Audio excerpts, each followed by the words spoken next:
100 years in the making today. Beautiful weather, beautiful occasion to honor those lives lost. Literally, like I said, 100 years ago today to almost this minute. Good evening, and everyone, and welcome to the 100th anniversary memorial service of the 1921 train accident that tragically took the lives of 9 Perth Amboy firefighters from Eagle Hose Company Number 4. My name is Ed Mullen, and I have the distinct honor of serving the City of Perth Amboy as the fire chief. Today, we're here to remember, honor, and commemorate the largest loss of firefighter life for a single event in New Jersey history. Up until today, this event has not really been known to the public and fire service as it happened 100 years ago today. Here in the City of Perth Amboy, we've had 20 line-of-duty firefighter deaths in our 140 years of service, which puts us up there with Newark, Jersey City, Paterson, Trenton, and Atlantic City as the 6 departments in New Jersey that have had 20 line-of-duty deaths or more. All firefighter line-of-duty deaths around the state, around the country, around the world need to be remembered and honored. And what could be more appropriate than with this event we're doing here today? I would first like to acknowledge any relatives of the firefighters of Eagle Hose Company Number 4. If you could please stand or raise your hand so we know your presence here today. I think also we have some watching on Facebook that couldn't be here with us today, but thank you so much. We're here to honor your family members. Secondly, all the members of the Perth Amboy Fire Department, our State Fire Marshal Rich McCutsky with us, members of the Division of Fire Safety, all the firefighters and fire officers from our city and from around the state and beyond, the Mayor of City of Perth Amboy, Helman Kaba, Council members, Council President Bill Petrick, BJ Torres, Joel Pabon, Rose Morales, thank you for being here today. Also, our Middlesex County Commissioner, Ron Rios, Director of the County Commissioners, thank you for being here today. State Assemblywoman Yvonne Lopez, thank you so much for being here today. President of the New Jersey State Firemen's Association, Robert Ordway, as well as Field Examiner James Kenny and Treasurer Edward R. Mullen. Also, to all of the members of the public, if you're here in person or you're watching live on Facebook right now, thank you for taking the time out of this day to honor those lives lost. At this time, everyone please stand for the presentation of colors by the Perth Amboy Fire Department Honor Guard with the Pledge of Allegiance, National Anthem sung by firefighter Javier Cruz, and our invocation by Father Mike.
I pledge allegiance to the flag of the United States of America and to the republic for which it stands, one nation, under God, indivisible, with liberty and justice for all.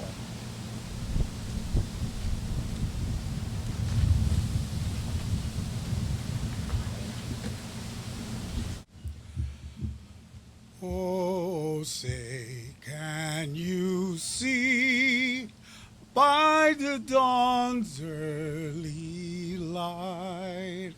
What so proudly we hailed at the twilight's last gleaming, whose broad stripes and bright stars through the perilous fight, o'er the ramparts we watched, were so gallantly streaming, and the rocket's red glare, the bombs bursting in air, gave proof through the night that our flag was still there.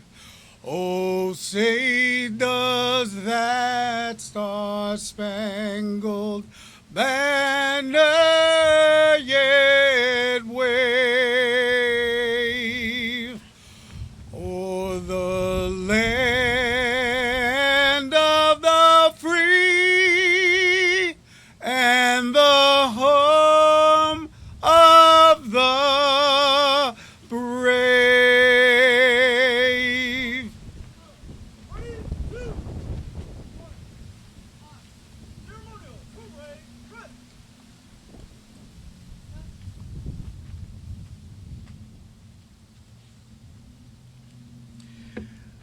Let us bow our heads.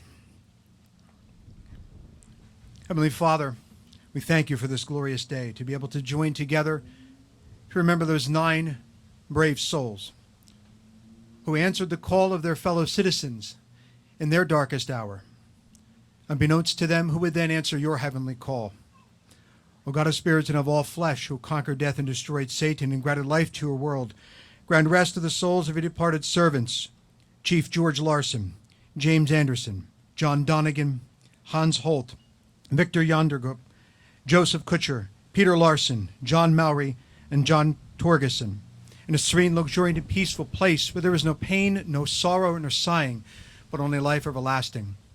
We ask you, God, to watch over their souls, to protect them and let them dance as you protected and watched over the 3 young youths in the fire before the tyrant king, and may their memories be eternal. Amen. Thank you, Father. You may all take your seats.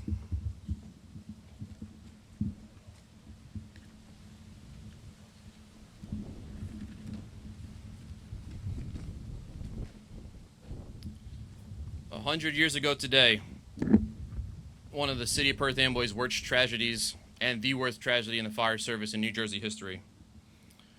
Around 5:30, or upon completion of our department historian speech, John Leo Fedorka, we're going to pause for a moment of silence, which is exactly around 100 years to the minute of that tragedy. So during this program, we're going to pause. I'm going to ask everyone to please stand. We're going to do a ceremony commemorating that exact 100-year mark. That was the time that Eagle Engine Company 4 responded on its last alarm and collided with the train on Market Street between Elm Street and 2nd Street. That was called Box 2-7. I'm not going to go into the history of that because that's up to our historian to fully tell the story so that now we have it well documented. During this ceremony, our Middlesex County Commissioner, Director Ron Rios, will unveil the county-dedicated memorial plaque that they donated to the city, which is going to be installed right to my right at the intersection of Market and Elm Street as a permanent reminder to the sacrifice of those 9 firefighters. We as a department are extremely, extremely thankful to the county and the commissioners yourself for making that possible.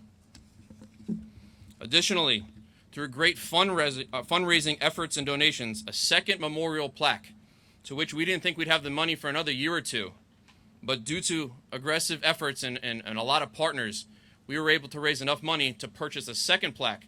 This plaque is the plaque that will go on the renovated Perth Amboy train station, estimated to be completed around 2023. But not only we're unveiling 1 plaque today, but two for this momentous occasion. And those plaques will be unveiled at the conclusion of the ceremony. At that conclusion, we're going to dispatch a final alarm, the final alarm for those 9 firefighters that were killed 100 years ago today. With everyone present today, with social media and press coverage, the public and fire service will now know the story of what we call the Eagle 9. This project began 4 or 5 years ago. 3 years ago, there was an official kickoff in the Home News Tribune. I was looking it up, where they said, hey, on the 100th anniversary, we're going to do a gigantic ceremony to honor those lives lost. And here we are today. I want to thank our historian, John Leo Fedorka, for putting in countless hours and weeks and days and months of research, who he took the role on after ex-chief Massapus passed away just last year. Along with all the members of the 1921 committee, you've done a tremendous job researching every detail of the events of 100 years ago today. I want to acknowledge the other members of the 1921 committee at this point. Besides Tony Massapus, we have John Leo Fedorka, John Uhas, Kurt Gregory, Tony Balowitz, Larry Catano, Bill Petrick, Michael Zilka, and Pedro Pete Martinez. Thank you so much for the last 5 years of putting in all the work to bring this event together. As you look towards the flag to my left, we have one of our antique fire trucks on display. This engine, a 1921 American LaFrance pumper, is the same make, the same model, and the same year as the members of Eagle Hose Company 4 rode on June 15th, 1921. Looking at this historical engine will bring you to a time 100 years ago when things were a little different, but the same mission of protecting lives and property in the busy city of Perth Amboy was there. Today, when you disengage a parking brake, you immediately hear if one of your firefighters' seatbelts are not buckled. And most fire trucks now come with airbags and every NFPA standard to protect crews from being injured in a crash.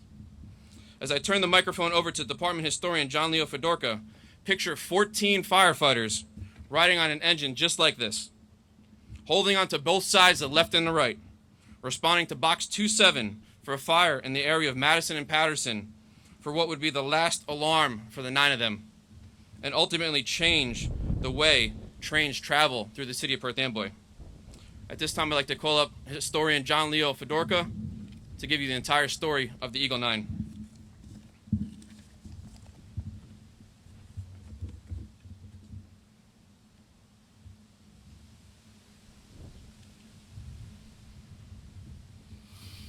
Thank you for that introduction, Chief. This has taken a lot of time and a lot of energy, and we'll start out with the Perth Amboy Fire Department. Has a long and rich and storied history which dates back to its start in 1881. Initially, the first company operated out of City Hall until the original firehouse was built on State Street in 1882. That firehouse was in front of the gymnasium area where the sundial was back in the 60s and 70s. For the first 9 years, the fire department was solely comprised of volunteer members until January 1890, when the first career firefighters were hired. These first professional firefighters were mostly hired to tend the horses and the firehouse, as well as drive the apparatus to fire calls in those early days. The fire department grew rapidly, as well as the city, and by 1920, there were 6 firehouses spread around the city of Perth Amboy. The event. On Wednesday, June 15, 1921, fire alarm box 27, Madison Avenue and Patterson Street, rang out at the Eagle Hose and Chemical Company, station number 4 on Davidson Avenue.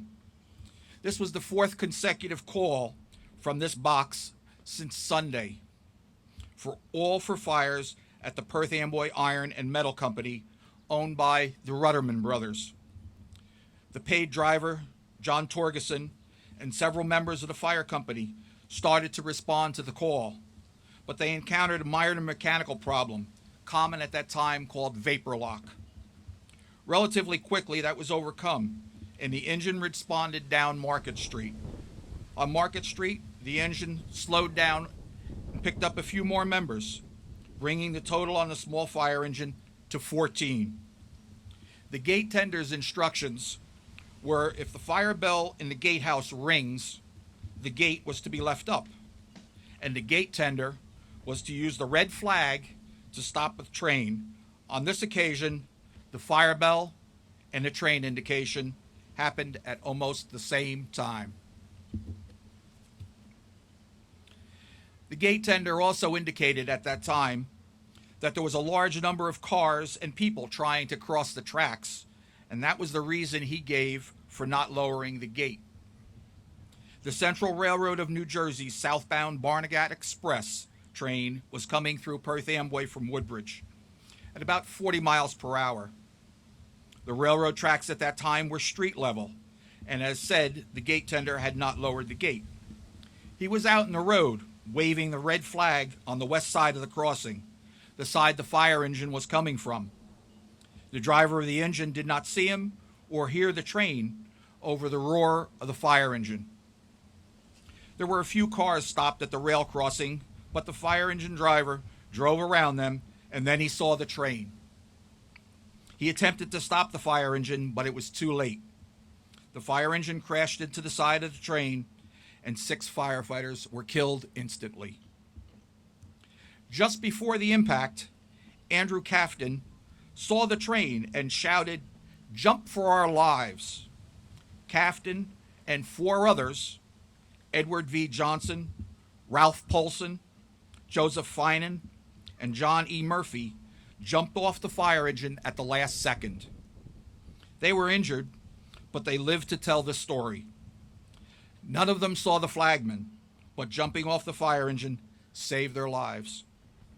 At that time, the trains were not supposed to speed through the city. At 40 miles per hour, even if the gate tender had tried to stop the train, it wouldn't have mattered. The train would not have been able to stop.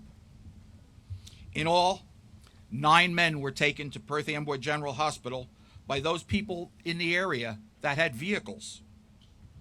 Later that night, 1 more died, and 2 died the following day. The 5 remaining firefighters and the gate tender, Andrew Thomas, who sustained a broken leg, were treated at the hospital and eventually recovered. That night of the accident, the engineer, Theodore Brown, and the conductor, William Ridgway, were arrested and charged with manslaughter, and a $3,000 bond was posted for their release by Wright, and Gollenblock, a local law firm hired by the Central Railroad of New Jersey to represent the railroad and the 2 employees. The next day, Thursday morning at 8:30 a.m., Brown and Ridgway waived a hearing and bail was continued. Andrew Wright, Esquire, stated that Anton Massapust would furnish the necessary $3,000 bond for the 2 men. He was the father of our co-chair of our committee, who recently passed away, ex-chief Anton Massapust. We thank him for his services and also for his commitment to this committee. A prayer service was held at the Eagle Firehouse Thursday evening, and a relief fund was established for the families of those killed.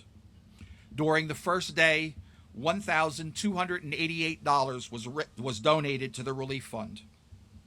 On Wednesday evening of the accident, after the accident, the mayor called an emergency meeting of the Board of Aldermen, and they adopted a resolution limiting the speed of trains coming through Perth Amboy to 10 miles per hour.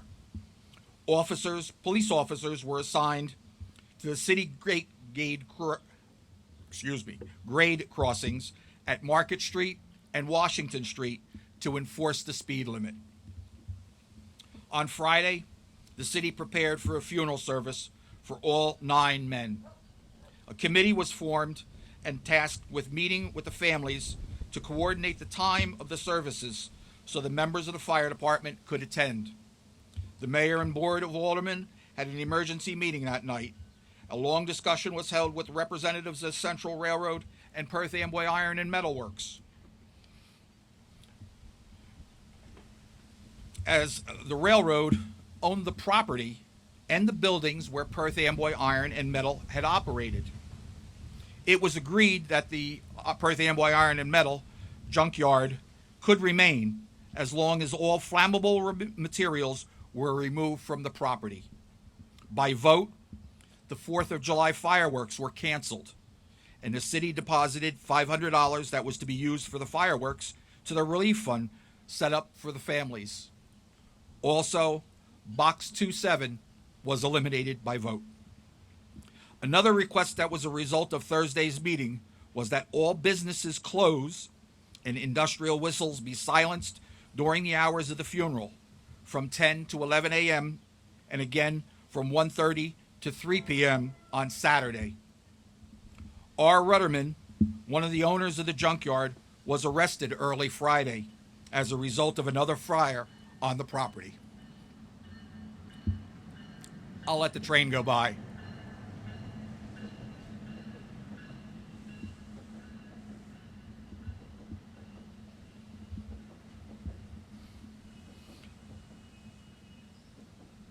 On Saturday at 10 a.m., a funeral mass was offered for two of the men at St. Mary's Church. The services were held throughout the early afternoon for the others at their homes.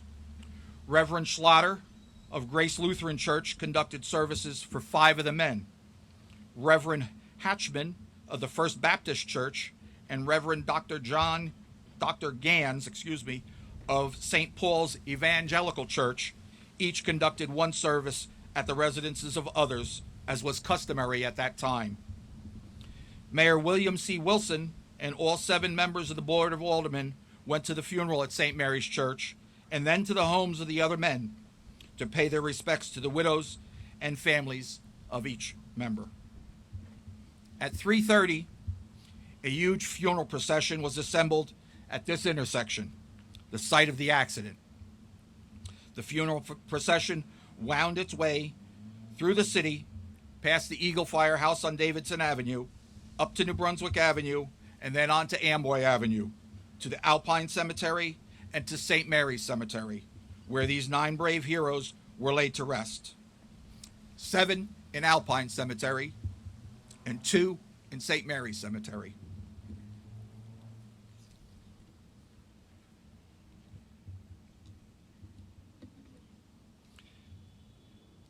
The following Thursday, June 23rd, the sitting grand jury visited the city to view the site of the accident and hear statements from the witnesses. The speed limit for trains coming through the city was reduced to 15 miles per hour by order of the State Public Utilities Commission.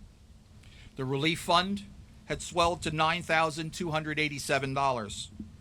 On the following Thursday, June 30th, the Central Railroad of New Jersey paid the City of Perth Amboy $5,000 to replace the fire engine, and it was announced that the relief fund would close on Saturday, July 2nd. At the time of the announced closing, $15,243.65 had been collected, and more contributions were expected.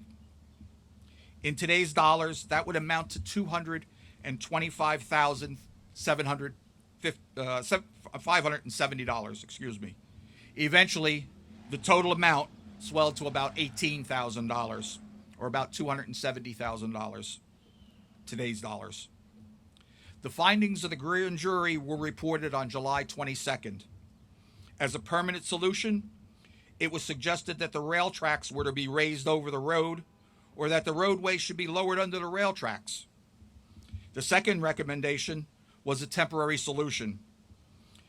It was that the railroad was to hire 2 competent, capable men who would be hired and assigned to all rail crossings. At the time of this accident, the railroad was using older men or employees that had been previously injured while working for the railroad as gate tenders. On January 10th, 1922, the Central Railroad of New Jersey went on trial for gross negligence and for hiring incompetent gate tenders.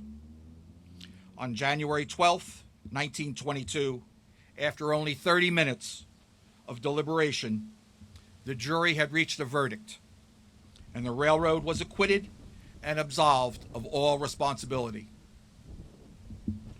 Research has not been able to determine what happened to the charges filed against the engineer and the conductor on the night of the actual accident. However, other charges were filed against the track foreman, John Stoneacre, and the gate tender, Andrew Thomas. After the railroad was acquitted, these charges were dropped.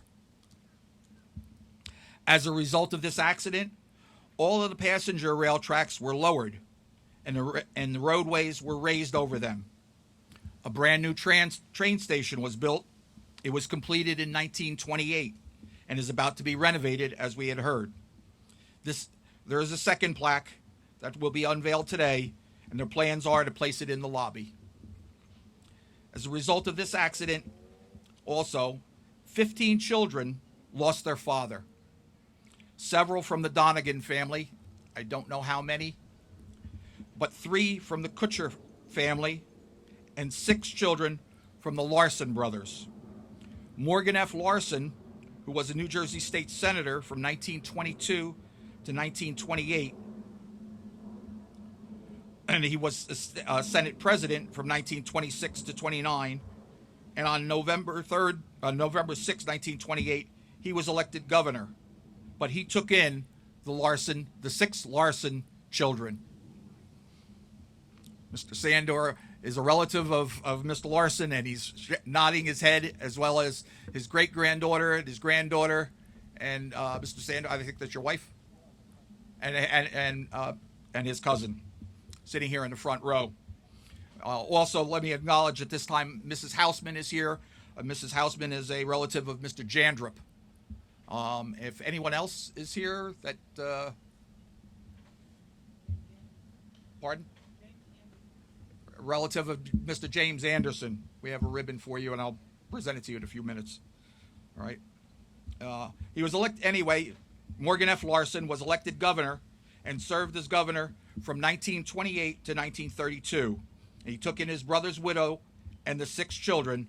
He died on March 21st, 1961. And I have to give credit to our city historian, John Dyke, who relayed that information to me. This concludes the story, and I will now call on the chief to start the continuation.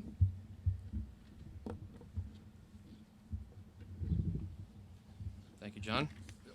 If everybody could please rise for a moment of silence as we send Eagle Hose Company 4 on their alarm 100 years later. Boston 7.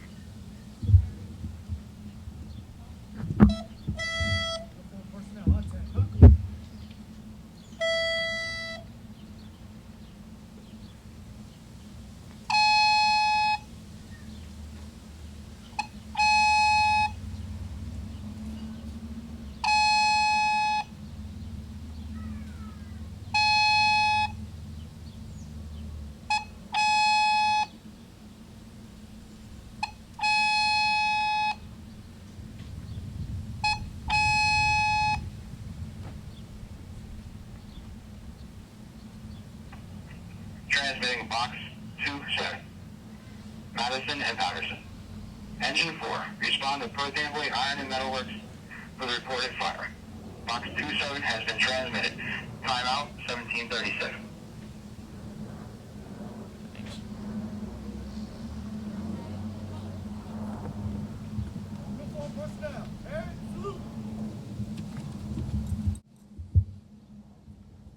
I'll now call the roll of those killed on their final run. Having served in the military, I do not have his rank, but Hans Christian Holt, age 27. Ex-Chief George T. Larson, age 42. Peter Larson, his brother, age 36. Victor Jandrup, age 32. Sergeant James A. Anderson, also having served in World War I, age 32. Joseph Torgeson, the driver, age 28. John Mowry, age 45. John E. Donegan, age 35. And Joseph Shulak Kutcher, age 39.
Ceremonial parade rest. All right, everyone, please take your seats for the second half of the ceremony. I just want to thank you so much to our bagpipers from Middlesex County Pipes and Drums for being here today to perform the service. Thank you so much. At this time, I'd like to call up Perth Amboy Firefighter Exempts President William Petrick for his remarks.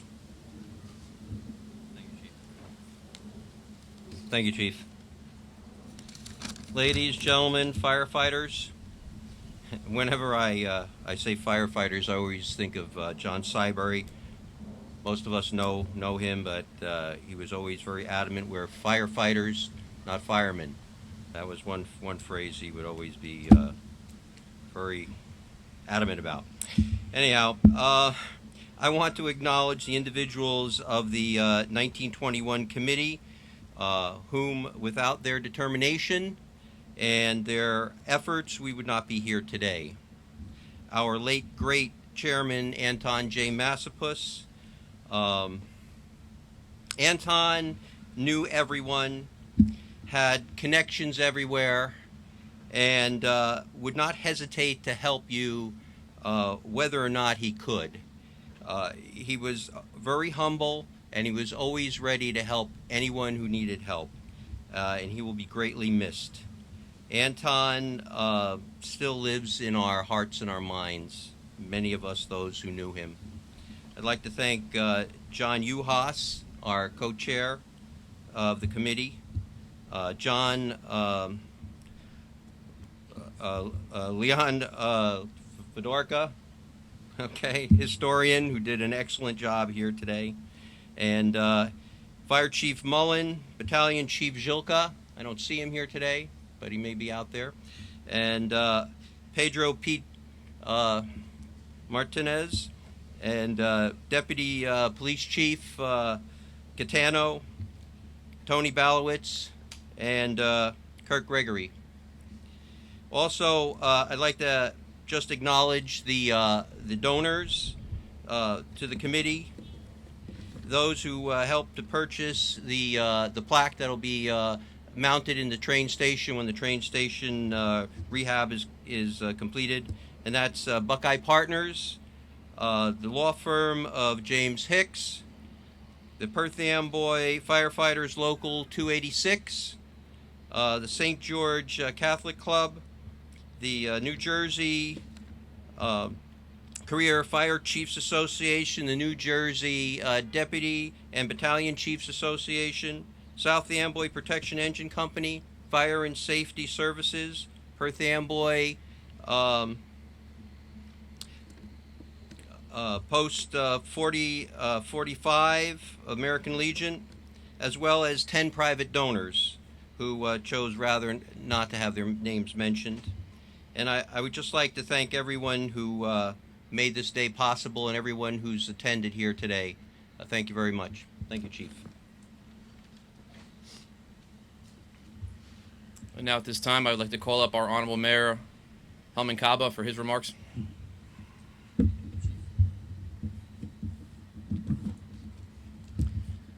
Good evening, everyone, and thank you, each and every one of you, for being with us here today.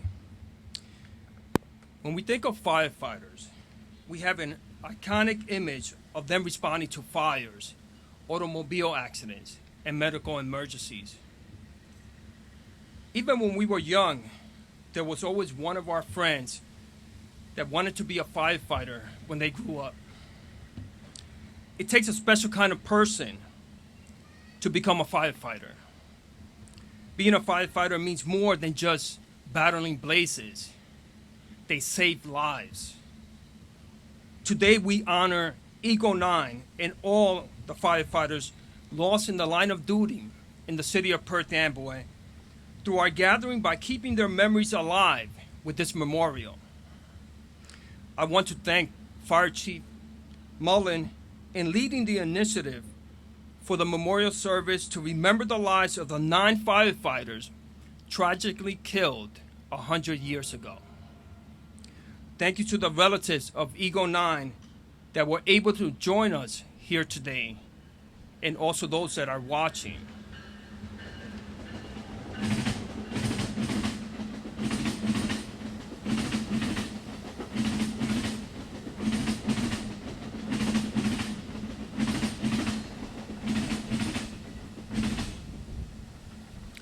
To the men and women of our Perth Amboy Fire Department who risked their lives to protect ours and the properties of our residents and businesses. You are amongst the best in the entire state. To all who put this event together, the Perth Amboy Fire Department, Firefighters Exempt Association, and Uniform Firefighters Historical Association, thank you. Also to the department historian, John Leo Fedorka, for giving us the complete history of the tragic event of June 15, 1921. We also remember our dear friend, Anton Massapus, who, before his passing, worked in telling the story of Eagle 9. To our Middlesex County Commissioners, we are grateful for the memorial plaque that will be permanently installed in the intersection of Market and Elm Street right here. And to all who made it possible to fund the second memorial plaque to be installed in the Perth Amboy train station upon completion of the renovation. Thank you. And thank you to each and every one of you who are personally here, those that are watching, and those that are with us in spirit. Thank you all, and God bless.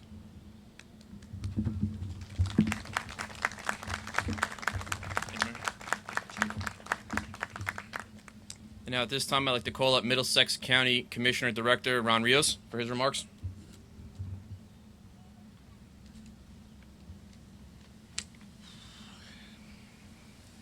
Good afternoon, everyone. I'd first like to say thank you to everyone that's been involved in putting this memorial service together. And I'm honored to be here today as we commemorate the 100th anniversary of the tragic 1921 train accident that claimed the lives of 9 of Perth Amboy's bravest. The volunteer members of the Perth Amboy Fire Department Eagle Engine Company 4 who answered the call that June day a century ago left behind a legacy of courage and selflessness that continues still today. When the call for help comes in, the members of the Perth Amboy Fire Department do not hesitate to answer it, rushing toward danger as others head in the opposite direction. That's what Eagle 9 did on June 15, 1921. But as they rushed down Market Street to extinguish the fire at a local junkyard, these brave men paid the ultimate price when their engine was struck by an oncoming train as they crossed 2nd Street. Losing 9 firefighters in one day, the largest loss of firefighter life at a single incident in New Jersey history, remains as horrific tragedy today as it was 100 years ago. It serves as a stark reminder of the sacrifice our firefighters and all first responders make on our behalf. We owe a debt of gratitude to those individuals, past and present, who keep our city and our homes safe. It is especially fitting that today's event is happening as a result of the efforts of other firefighters who, in the true spirit of family that defines the firefighting community, have never forgotten the loss of Eagle 9. Instead, they have worked for years to ensure the memory of these men is forever remembered. On behalf of the entire Middlesex County Board of County Commissioners, I'm proud and grateful to be here today as we mark this special occasion, and I'm pleased to present this memorial plaque in honor of the service and sacrifice of the Eagle 9. May their selflessness and sense of duty remain an example for all of us. May God bless all their souls. May God bless all of you. Thank you.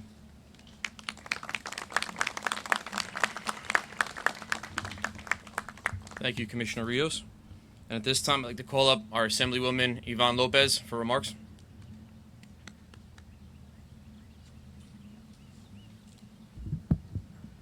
Good afternoon, everyone. I'm honored to be here today as we come together as a community to pay homage to the Eagle 9. Today, as we are here to enshrine the memory of the 9 Perth Amboy firefighters who bravely gave their lives in the line of duty in the 1921 train accident. Over 100 years ago, this accident reminds us that the firefighting profession is a dangerous one, and one that brave men and women that protect Perth Amboy and our state deserve every investment and possible benefit for themselves and their families. Running into a burning building is no easy feat, and the experience is just as difficult for the families that await their loved ones, hoping for them to return safe and sound. Commemorating this site with a plaque for the 9 firefighters we lost cements our appreciation for the firefighters from the past, the present, and the future. I would like to thank all those involved in making today reality, especially thank Mayor Gaba, Perth Amboy Fire Chief Ed Mullen, Middlesex County Commissioner Director Ron Rios, Perth Amboy Fire Department historian John Leo Fedora, and Council President, former Perth Amboy Fire Chief, and current Perth Amboy Firefighters Exempt Association's President, William Petrick. May God bless the 9 firefighters we lost, and may God bless our firefighters and their families. Thank you.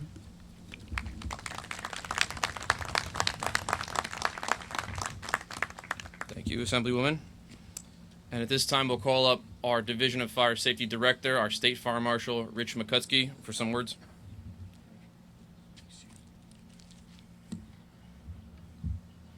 Thank you, Chief. It's an honor to be here. And as firefighters, this is what we do day in and day out across the country. But when we do go out, we never know if that will be our last alarm. For these brave 9 firefighters, this was their last alarm. The fire service is steeped in tradition. Much of what we do today is based on the past and the lessons that we've learned from tragedies such as this. Part of the rich tradition of firefighting is honoring those who have gone before us. Today, those traditions continue as we honor the Eagle 9, not only to remember their sacrifice, but to dedicate this memorial so that generations from now will know of the tragedy and the sacrifice they made that took place here in 1921. There's a firefighter's poem titled, "May They Not Be Forgotten," which lets these 9 lost firefighters speak to us today. Brother, when you weep for me, remember that it was meant to be. Lay me down, and when you leave, remember I'll be at your sleeve. In every dark and choking hall, I'll be there as you slowly crawl. On every roof in driving snow, I'll hold your coat, and you will know. In cellars hot with searing heat, at windows where a gate you meet, in closets where young children hide, you know I'll be there at your side. The house from which I now respond is overstaffed with heroes gone. Men who answered one last bell, did the job and did it well. As firemen, we understand that death's a card dealt in our hand. A card we hope we never play, but one we hold there anyway. That card is something we ignore as we crawl across a weakened floor. For we know that we're only prayer for anyone that might be there. So remember as you wipe your tears, the joy I knew throughout the years. As I did the job I'd love to do, I pray that, though, you'll see it through. On behalf of the New Jersey Division of Fire Safety and the entire fire service of the state of New Jersey, we thank them for their service and their sacrifice. They are forever on our hearts, and may they continue to rest in peace. Thank you.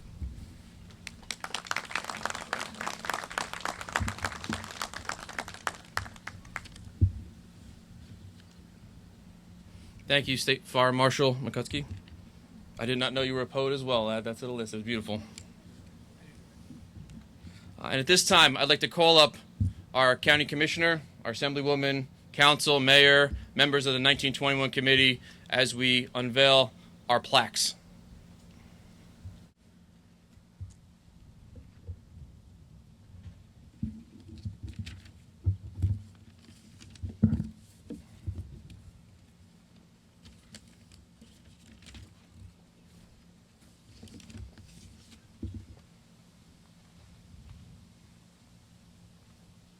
Family members too, family members of the Eagle 9, if you want to come onto the sides, get the first peek.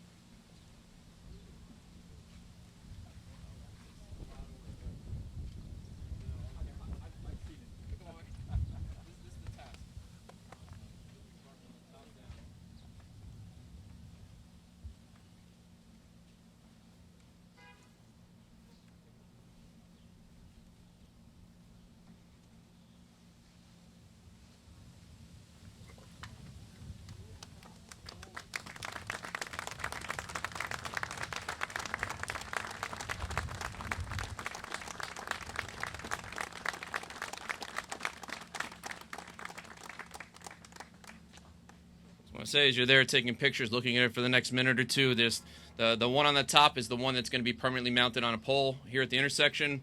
The one down below, and all its 300 pounds, are going to be mounted on the wall of the new renovated Perth Amboy train station once that's done. So I just want to thank everybody involved in making this dedication, these plaques possible to commemorate 100 years. 100 years, 9 lives lost.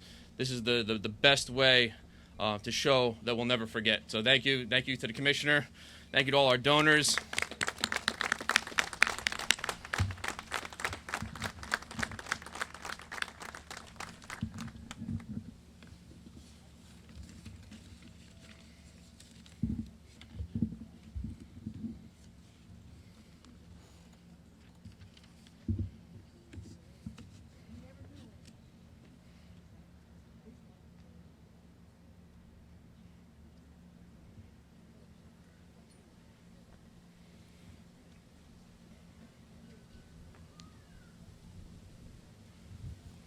Thank you. And at the end, conclusion of the ceremony, we'll take pictures. We'll get all the family up of the Eagle 9, and we'll take our series of pictures. But if everyone could make your way back to your seats for our benediction, I have to call back up Father Mike. Please, everybody rise. On behalf of the Chaplains Corps of the City of Perth Amboy, we thank you for the invitation to be here with you today. Let us pray. Dear God, through the intercession of our patron St. Florian, have mercy on the souls of our comrades who have made the supreme sacrifice in the performance of their duty, and on all who have gone before us after years of faithful discharge of the responsibilities which now rest on ourselves.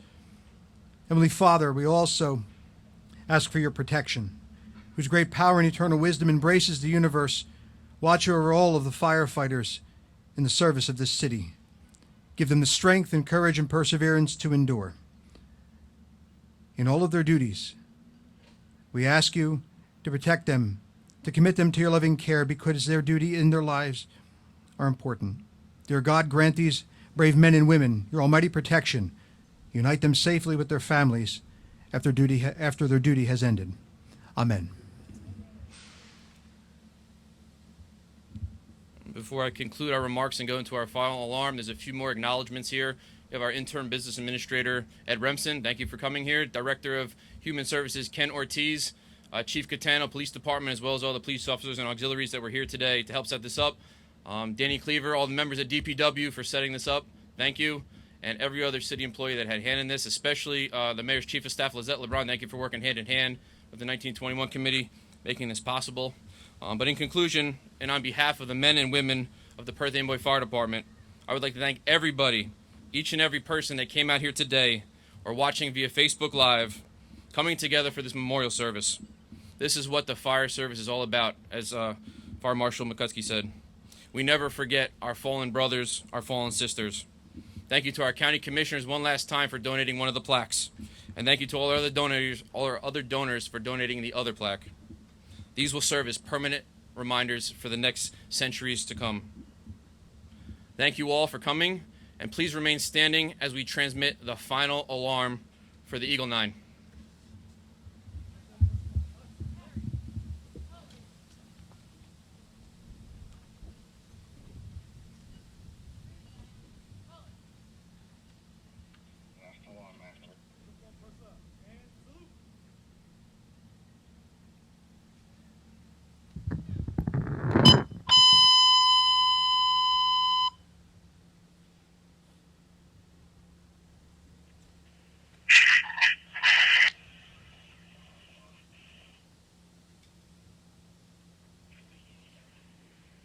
Eagle 9.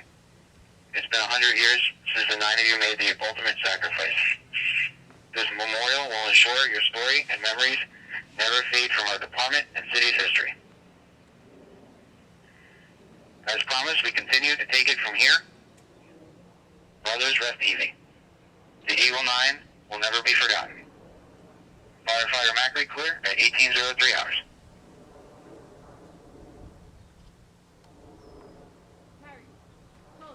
Ready, 2, march, on, hold, right, work.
again, thank you everybody for coming out here this evening. And that concludes our service. Make sure you get a program. There's the complete historical documentation through news articles from 100 years ago, as well as our service bulletin from today. To the table to the right of me. Feel free to take pictures, check out our antique fire truck, but thank you all from the bottom of my heart on behalf of the fire department, City of Perth Amboy, for being out here today. Thank you so much, and God bless.